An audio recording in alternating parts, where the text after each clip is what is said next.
Oh, again, guys, this video is not actually going to be so much of a uplifting one. It's not going to be so much of a more profound one. It's really more of a rant, and I am absolutely going to go nuts on this one because this is something that I've actually wanted to get off my chest for a long time, and it's just something that I really want to absolutely roast and really just take the living, just take the absolute piss out of it. Okay, you know what, I'm just going to come out and say it. I just can't stand this.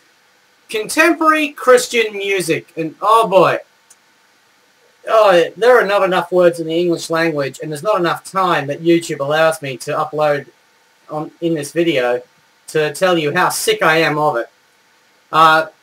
It's almost now 10 years since I became a Christian, and almost immediately I was sick of Christian contemporary music. I'm sick of the lyrics, I'm sick of the hokiness, I'm sick of the fact that people think they're literally talented and professional musicians when you're only playing for a local church. And I'm also sick of the fact that it's really more of a fad than actual bringing a message of God. I mean, first of all, it's poetry, but it's incoherent poetry, and really, this is really how silly it is. This is how most contemporary Christian songs are made. Okay, let's pick a song and a melody from a popular pop song. Let's just steal some of that material. Let's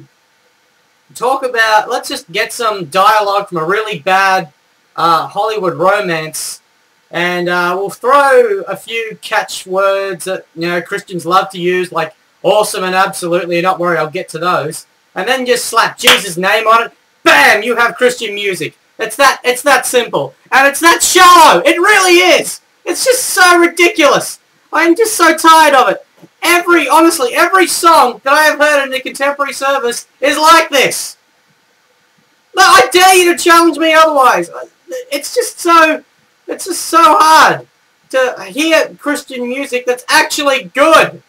Now, I have had friends that have challenged me, that have tried to show me Christian music that's actually good, and some of it's actually metal and Christian hip-hop. I actually had a friend at college who told me that, hey, you know what, after we get over this conservative phase, maybe we'll have Christian rap and Christian hip-hop. No! Absolutely not! Never! It's never gonna happen!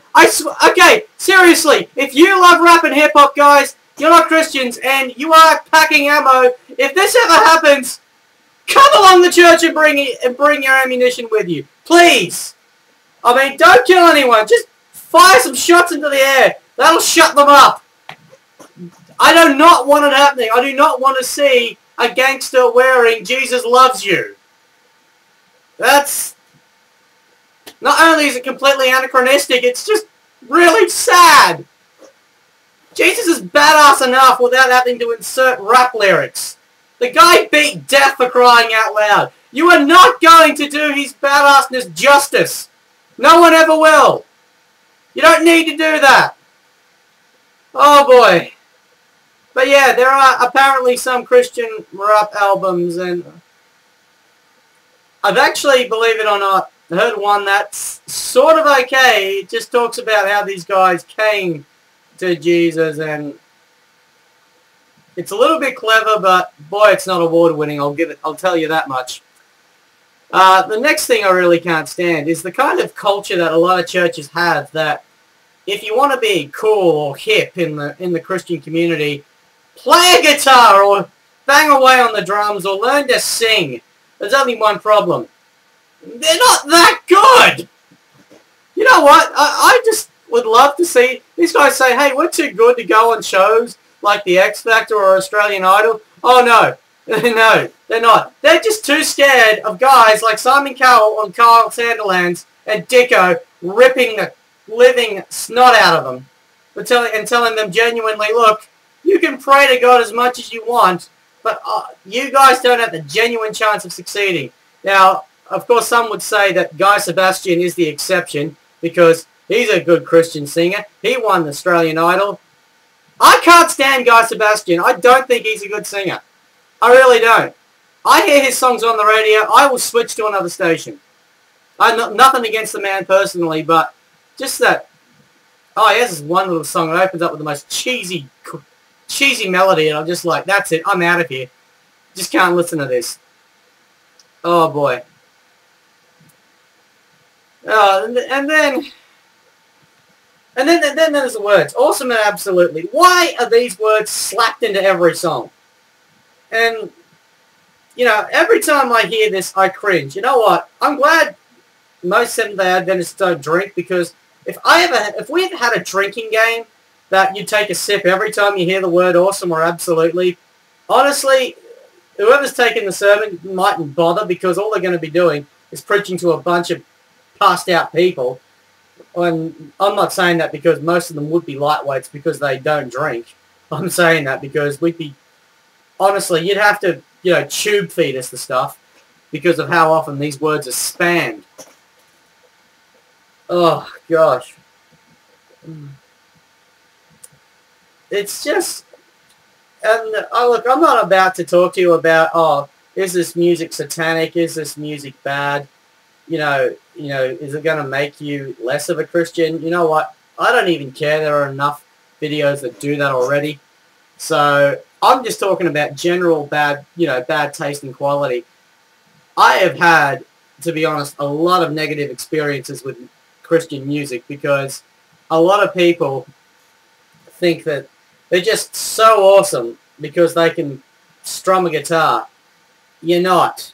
You know, I think it's, and they say, oh, but we're doing it to bring people closer to God, and it's like, you know, the thing that really gets me is, okay, here are the things, like the musicians themselves aren't that bad. They just sit there, they shut up, they play their instruments. Some of them are really off-key, and I'm not a musician, and even I can pick it up. But then there are the singers. The singers are the worst, especially the worship leader that has to tell a mini sermon every time a new song comes on and says, this is the message of the song. Woman, man, I don't care which one, you don't need to tell me the message of the song. If this song has a message, I should be able to listen to it and find out what it is without you having to tell me. That is why people write songs, to convey a message. Some just do it for the fun of it, but mainly Christian songs to convey a message that other people can listen to. I don't need your help! I don't need you to say it in the most hokey, holier-than-thou voice, because I know most of these people, when they come off on stage, are snobs who think they're better than everyone else and just treat you like dirt. Oh, and then are there exceptions to this rule? Yes, there are exceptions. Like, Hillsong produces most of the stuff, and I can actually listen to it. I wouldn't listen to it in my car, but I can actually I can actually get the message. I can understand that, yeah, there are some people that are literally trying to do a good thing here. And then someone will say to me, oh, but they're making a lot of money out of this. I'm thinking, look, okay, I have friends who are musicians, genuinely good musicians, and they fork out a lot of money. I have one friend who buys the worst cars possible just so he could save up money to buy more equipment and better equipment. That's dedication to the art right there. Are there exceptions? Yes. Most Christian camps, the musicians there have to be at least halfway decent, and I think the first summer camp that I volunteered for, the band there was really good. And you're probably thinking, oh, but you're friends with them. Well, no, they actually got credentials. One of them's produced his own album. A good album. Another one, several of them have played in well-known Christian bands. Endless Praise. Do I need that? Do I need to go into that? There is one that is now singing professionally in Victoria.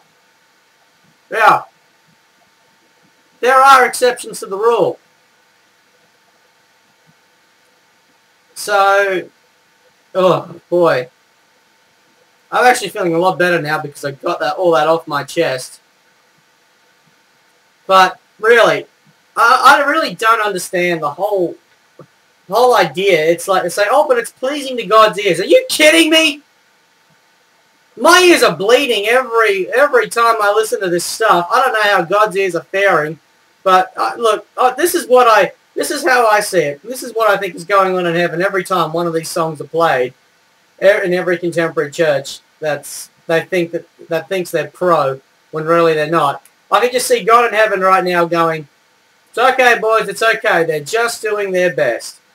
To me, people who think that they're professional Christian singers, when they're really not, they're just amateurs that just get up at their local church and oh, there's another thing I can't stand. The sycophantic cheering that everyone gives each other when these songs are done. It's just, at the end of every song service, everyone's like, "That was really good music. Man, we have a really talented church." No, you don't. You have about maybe 1 or 2 people tops that can actually play. You might be very lucky that you have one person that can actually make this a career.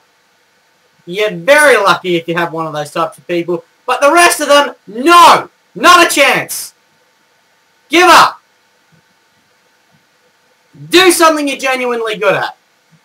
It's not that!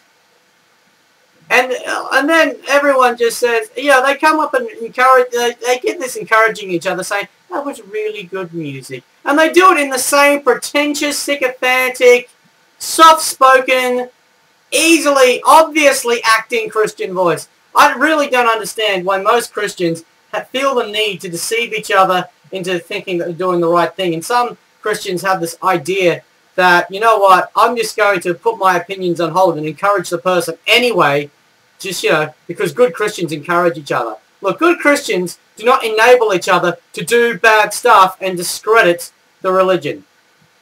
I really shouldn't say religion. I should have said spirituality. My bad. But, there are better ways, guys. There are much better ways. Now, if you are actually a talented musician, hey, this is not for you. But if you're one of those people that just, gets their ego stroked every time they go up on stage, and every time some random person who is just doesn't know anything about music, telling you that it was good music, chances are they're just trying to prove to themselves that they can be good, encouraging Christians. This is why I'm so brutally honest, because I'm just sick of it, personally. So, now back to what I said about God. Seriously, this is what I think what's going on. God, these Christian musicians are like kindergartners who do these really bad finger paintings. And, you know what? They bring it home to their parents. Now, literally, let's be honest, all these paintings look like garbage. They just look like a bad mess of colours, and then one of them will show some actual skill and put in some coherent shape. And then the parent will go and say, "Oh, that's really good! Oh, that's just the best painting I've ever seen! Let's put it up on the fridge as a magnet." And then when the kids go and they turn to their spouse, go, "What a lot of crap." Anyway, that's it, guys. That's my rant on music. And yes, my views on this are extreme, but they're views built up over 10 years of having to listen to a lot of garbage. And the good news is, yes, there are some exceptions. There are some Christian musicians that are actually good. And you'll know they're good when you enjoy their stuff and be like, "Hey, you know what? If that came on the radio, I'd play it. I'd buy that. I'd download it at the iTunes store if it's there." I would do those things. Those are the exceptions. And guys, when you are producing Christian music, for the love of God, and I mean that, make sure that you have a message and that message can reach people. Because if it can't, well then you've just totally wasted your time. So, I thank you all, and God bless.